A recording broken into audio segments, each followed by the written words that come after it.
అదే RTV app వార్తల్ని క్షణాల్లో చదివే అవకాశం ఉంటుంది. ఒక న్యూస్ పేపర్, ఒక టెలివిజన్ ఛానల్ మీ చేతుల్లో ఎప్పుడూ ఉంటాయి. వైసీపీ రహిత ఆంధ్రప్రదేశ్ నిర్మాణం కోసం 3 పార్టీలు పొత్తులుగా వ్యవహరించిన నేపథ్యంలో ఈసారి సార్వత్రిక ఎన్నికల్లో కూటమిలో భాగంగానే ఎచ్చెర్ల నియోజకవర్గం అనూహ్య రీతిలో నడికుడితి ఈశ్వరరావుకి టికెట్ లభించింది.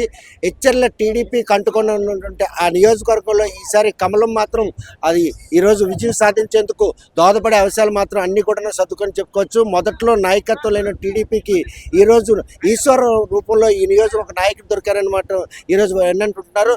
ఆయన గెలుపుకు ఏవైతే ఈ పరిణామాలు ఉన్నాయో ఇవన్నీ కూడా కలిసి వస్తాయి లేదని ఆయన ప్రశ్న అడిగి తెలుసుకుని చూస్తే కనుక మొదటి టికెట్ వచ్చినప్పుడు ఉన్నటువంటి ఒక అనిశ్చిత ఈరోజు తొలగిపోయినట్టుంది. అందరూ కూడా చాలా హెల్దీగా ఉన్నారు. ఎట్టి పరిస్థితి ఈశ్వరాన్ని గెలిపించేందుకు మాత్రం నడుము బిగించే పనిలో మొదటి నుంచి కూడా అందరూ సంతోషించారండి. ఎన్ఆర్ టికెట్ రావడం అంటే నేను ఫస్ట్ నుంచి కూడా టీడీపీ కార్యకర్తనే కాబట్టి తర్వాత భారతీయ జనతా పార్టీలోకి వెళ్ళి ఈరోజు భారతీయ జనతా పార్టీ నాయకుడిగా నాకు టికెట్ వచ్చినప్పటికీ కూడా నన్ను అందరూ కూడా మొదట్లో ఎలా చూసేవారు ఇప్పుడు కూడా అలాగే చూస్తున్నారు.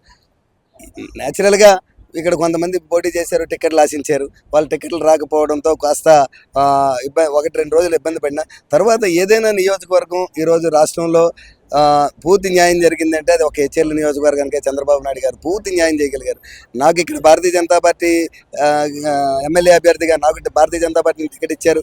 అదేవిధంగా టికెట్ ఆశించినటువంటి ఇద్దరు పెద్ద సీనియర్ నాయకులు కళా వెంకట్రావు గారిని మన చీపురుపల్లి కాన్స్టిట్యున్సీకి ఎమ్మెల్యేగా పంపించారు. అదేవిధంగా నా సోదరుడు కలిసెట్టి అప్పలనాయుడు గారికి పూర్తిగా ఎంపీగా పోటీ చేసే అవకాశం కల్పించారు. టికెట్లు అడిగిన ముగ్గురికి కూడా 3 జాగాలు ఇచ్చి పూర్తి న్యాయం జరిగిందంటే ఇక్కడ అందుకే ఎచ్చెర్ల నియోజకవర్గం అంతా సంతోషంగా ఉంది. తప్పకుండా ఎన్డీఏ కూటమిలో ఈసారి ఎచ్చెర్ల నియోజకవర్గం అత్యధిక ఓట్ల మెజార్టీతో ఇప్పటివరకు ఎప్పుడూ రానటువంటి మెజార్టీతో ఎచ్చెర్ల నియోజకవర్గం ఈసారి ఎన్డీఏ అభ్యర్థిని నన్ను కమలం గుర్తు మీద ఓటేసి గెలిపిస్తారని ఆశ నాకుంది. చూస్తే కనుక ఒక పెద్ద బలమైన సామాజిక వర్గం ఇక్కడ కీ రోల్ పోషిస్తుంది. ఆ సామాజిక వర్గం చెందినటువంటి వ్యక్తి మీకు అపోజిషన్గా నిలిచిన పరిస్థితి ఉంది. కేవలం ఈ సామాజిక వర్గం పరంపరలో కొనసాగుతున్న ఎచ్చెర్ల కాన్స్టిట్యున్సీలో అది గనక కలిసి రాకపోతే కమలంకి గడ్డు రోజులు అనుకోవచ్చు.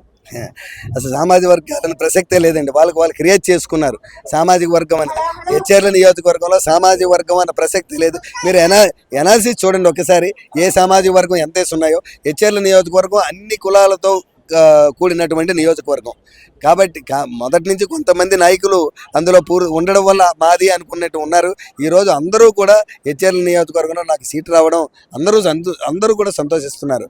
ఎందుకంటే ఈరోజు ఎచ్చెర్ల నియోజకవర్గంలో ఉన్నటువంటి అవకాశాలు అభివృద్ధికి చేయవలసిన అవకాశాలు ఉండి కూడా చేయలేకపోయారు ఇంతకుముందు. ఈరోజు కులం కాదు, ఎచ్చెర్ల నియోజక ప్రజలందరూ కూడా ఒకటే చెప్తున్నారు, కులం కాదు గుణం చూడాలి. ఇంతకుముందు చేసిన వారు, ఇంతకుముందు నాకన్నా ముందు ఇక్కడ ఎమ్మెల్యేగా ఎలగబెట్టిన వారు, నాకన్నా ముందు ఇప్పుడు ఎమ్మెల్యేగా ఉన్నటువంటి వ్యక్తి, ఈ 5 సంవత్సరాలు ఎలగబెట్టినటువంటి వ్యక్తి ఏటో ఈరోజు మనం పేపర్లో టీవీల్లో చూస్తున్నాం. అతడు లేటో అటువంటి వ్యక్తి కావాలా, ఎన్ఈఆర్ కావాలా అని ఈరోజు కులం కాదు గుణం చూడమని చెప్తున్నారు అందరూ. జిల్లా తలసరి ఆదాయంలో అత్యధిక ఆదాయం తెచ్చిపెట్టే ఎచ్చెర్ల కాన్స్టిట్యున్సీలో సమస్యలు మాత్రం కోకొల్లో. ఈరోజు మీరు పర్యటించిన తోటపాలెం కనీసం నాగావళినిది పక్కనున్నే గుక్కుడు తాగునీటికి ఇబ్బంది పడే పరిస్థితి. అంటే పాలకుల నిర్లక్ష్యమే వీరికి పాలిటి శాపంగా మారిందే. వారి సమస్యల పరిష్కారంగా ఏ విధంగా కృషి? నిజమేనండి. నాగావళి పక్కన ఉన్నప్పటికీ కూడా నీళ్ళు లేకపోయిన పరిస్థితి ఈ ఏరియా, అది మన ఎచ్చెర్ల మండలం ప్రత్యేకించి. తప్పకుండా ఇది దశాబ్దాల కాలంగా ఇది పెండింగ్ ఉండడం మాట నిజమే. తప్పకుండా ఈసారి నేను ఈ ప్రాజెక్ట్ని మొదటి శంకుస్థాపన నేను ఈ ప్రాజెక్టుతోనే చేస్తాను ఎమ్మెల్యేగా.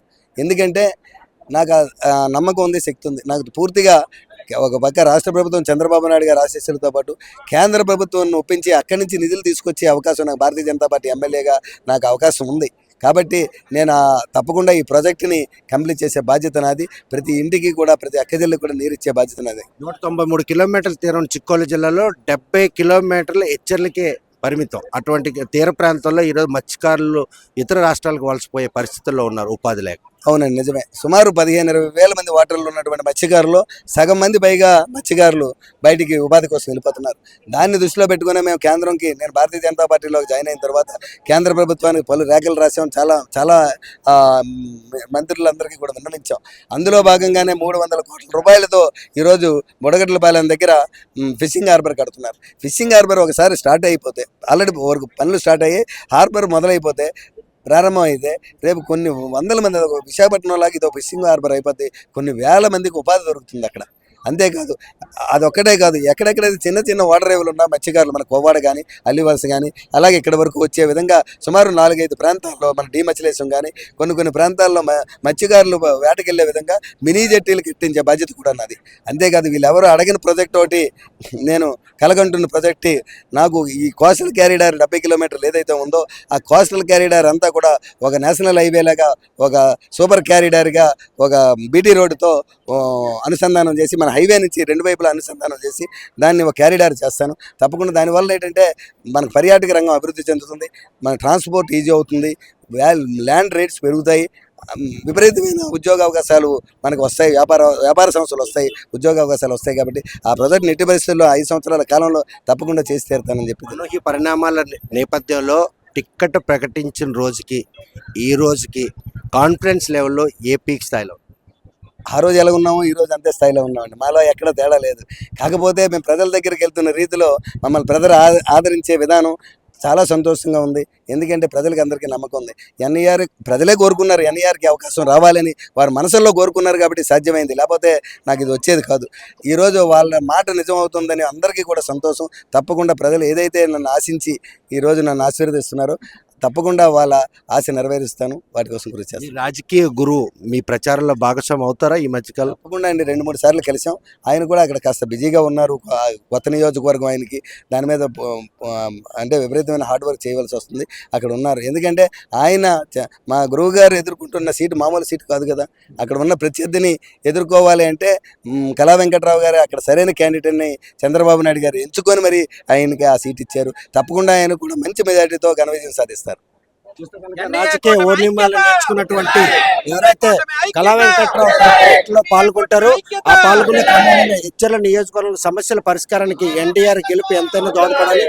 170 కిలోమీటర్ల తీరం ఉన్నటువంటి మత్స్యకారులు వలసలు పోకుండా వాటిని నిర్వహిస్తూ తలసరి ఆదాయంలో 70% ఆదాయం తెచ్చి ఇచ్చర్ల నియోజకవర్గ అభివృద్ధికి మనం తనదైన శైలిలో కృషి చేస్తానని ఎన్ఈఆర్ స్పష్టం చేస్తున్నారు. వీడియో జర్నలిస్ట్ రామకృష్ణతో సత్యం, RTV శ్రీకాకుళం. మరిన్ని వీడియోస్ కోసం ఛానల్ ని సబ్స్క్రైబ్ చేయండి, లేటెస్ట్ అప్డేట్స్ కోసం వాట్సాప్ ఛానల్ ని ఫాలో చేయండి అండ్ లింక్ డిస్క్రిప్షన్ లో ఉంది.